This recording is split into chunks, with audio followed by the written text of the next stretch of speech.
top of the table clash time. In fact, I'm going to go so far as to say if we win both matches on this episode, I'm going to declare us champions with 10 games to go. It won't be mathematical or anything, but psychologically we'll be champions with 10 games to go.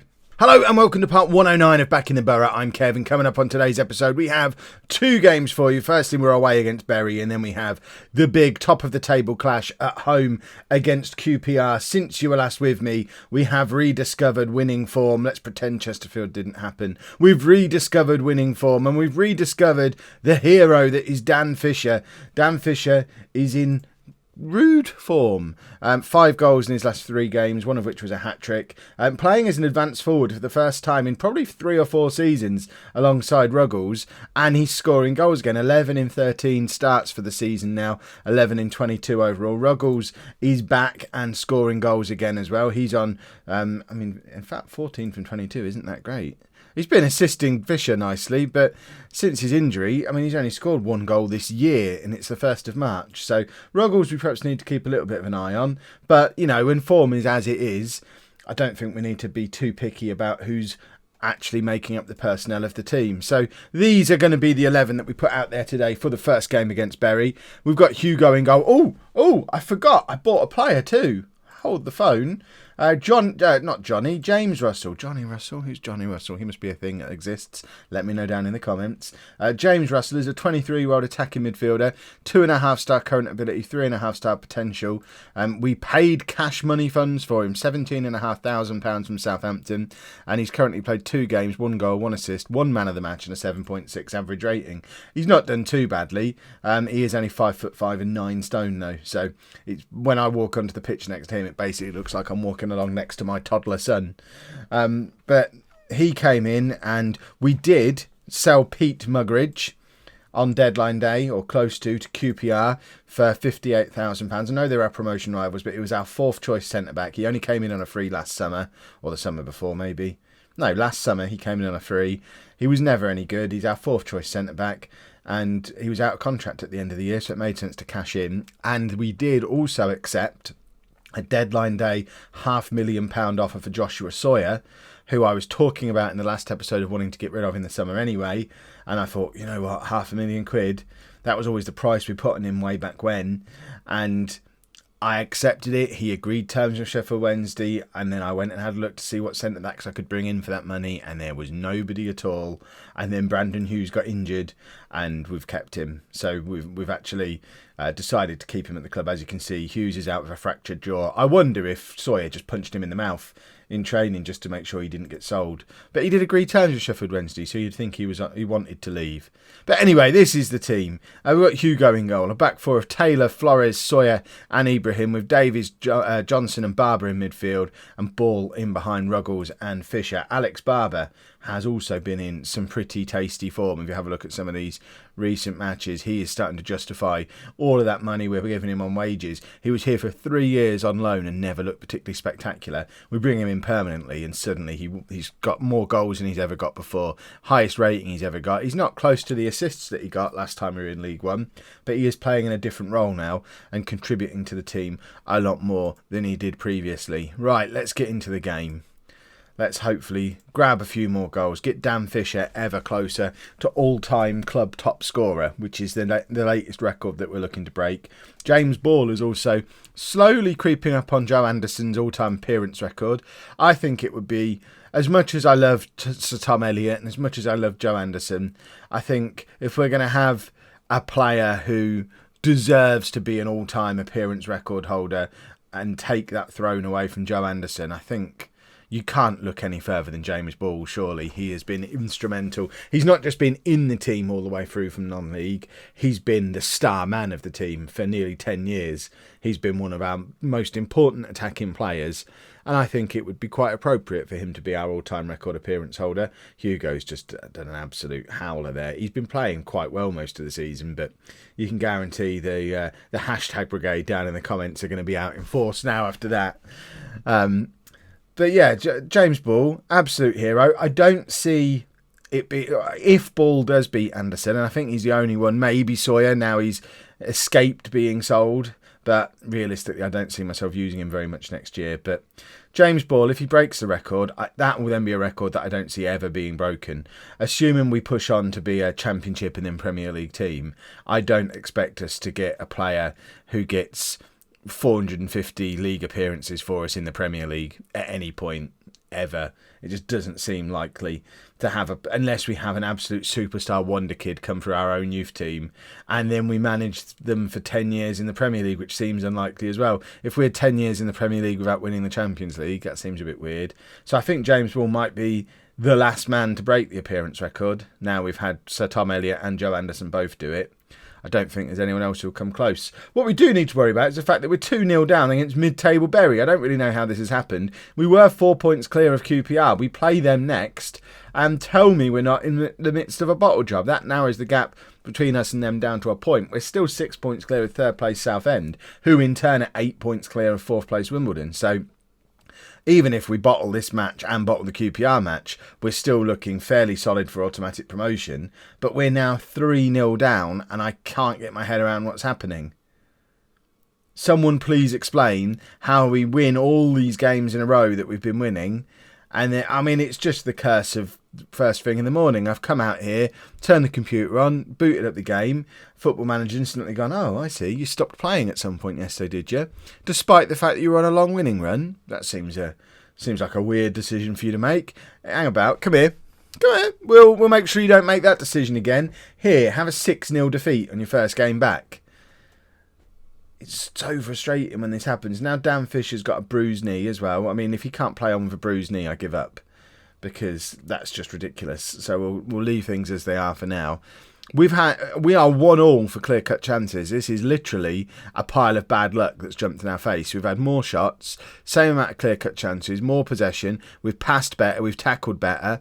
The only thing we've not done is win headers as well as they have. But you look at those stats, and we've been the better team, and we're 3-0 down somehow. We need one of these spectacular comebacks that we all know we're capable of, and it's Barber, and he scores. Straight after half-time, Alex Barber, we talked about him before the match, how this was the year that he'd started scoring goals for us finally, and he weighs in with another one there, a little bit fortuitous with how it squeaks past the goalkeeper, but I don't care when we're 3-0 down unjustly. We've got a game to get back into, and he gets a deflection off the defender, and the keeper kind of deflects it into the corner as well. Makes it look a lot better than it was. It was a fairly tame, low-driven shot. It's probably straight at the keeper before the first deflection, but either way, no one cares. Let's go grab another one. And I think we probably need to take off Dan Fisher. There's no point keeping him on with a knock, and he's not playing very well. We've got Afsharian there on the bench, so he can get on there and hopefully show me why he should get another run in the team starting matches.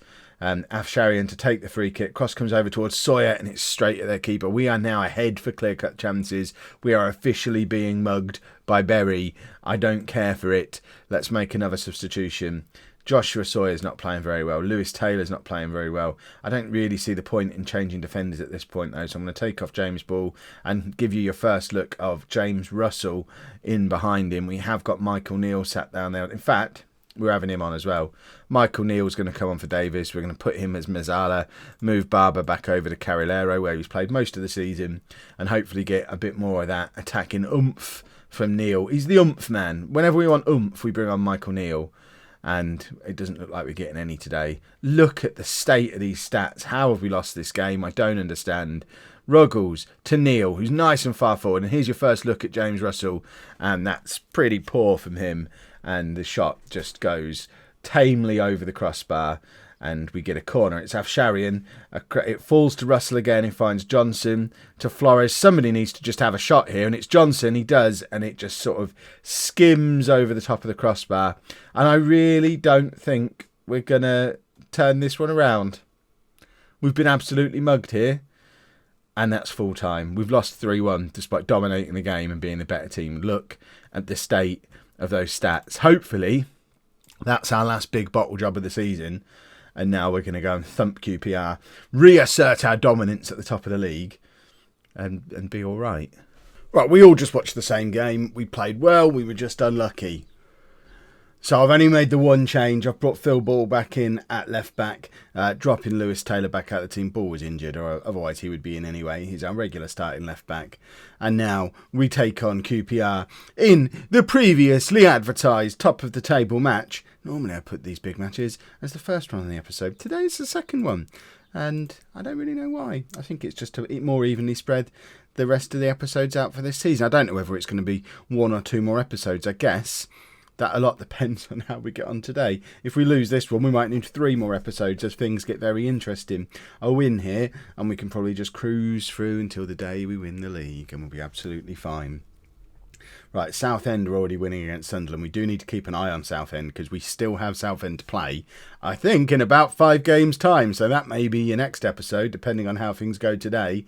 But we need to keep an eye on them because they're the only ones realistically capable of catching either us or QPR. But Dan Fisher's in behind here and forces a save out of the QPR keeper.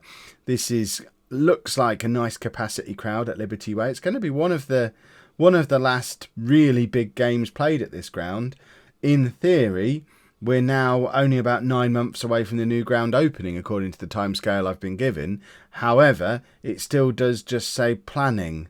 So I don't know. The original completion of the ground was supposed to be 2030, which is now a year on. And you all said, Kev, don't be stupid. That's just when the planning's done. Well, it's still showing as planning. So I'm starting to fear that. I mean, I don't remember having a new ground built before, but I'm starting to fear that what's actually going to happen is in January 2032, they're actually finally going to announce the name and the capacity, and that it's going to be 18 months away. And we've actually got another 3 years left here at Liberty Way, which would be a disaster. I would like to think at that point we get if we get promoted this year, I think we have to go and play our games at Coventry or somewhere equivalent that's nearby. I don't think we can do another season in the Championship with a 6,000 capacity. It just absolutely crippled us last time. Right, 0-0 at half-time. Not a disaster by any stretch of the imagination. Coming out of these 2 matches still top of the league, I can handle that. It would have been nice to have a nice big gap at the top. Ruggles is in there but can't quite get there before the QPR keeper does. Looking at that, again, we've clearly been the better team. The 2 clear-cut chances to their 0. We've had more of the possession. We're dominating on every stat again, just like we did against Bury. It just seems that we're not getting the luck fall our way at the moment. Here's Dan Fisher again, finds Ibrahim. Has he got a big, deep cross in him? In fact, he squares it to Davis, and now it's with Barber. Back to Davies again, and Fisher out to Ibrahim. We're doing one of these. Ibrahim to Ruggles, and it's just over. And that's a 3rd clear-cut chance that goes begging. I am starting to worry just a little bit that our luck is really, really going to bite us in the backside. I don't really know what we're supposed to do about this. The comment there from the assistant manager, we're only really shooting from long range. Well, we had 3 clear-cut chances. If our strikers were on form, we'd be at least 2-0 up.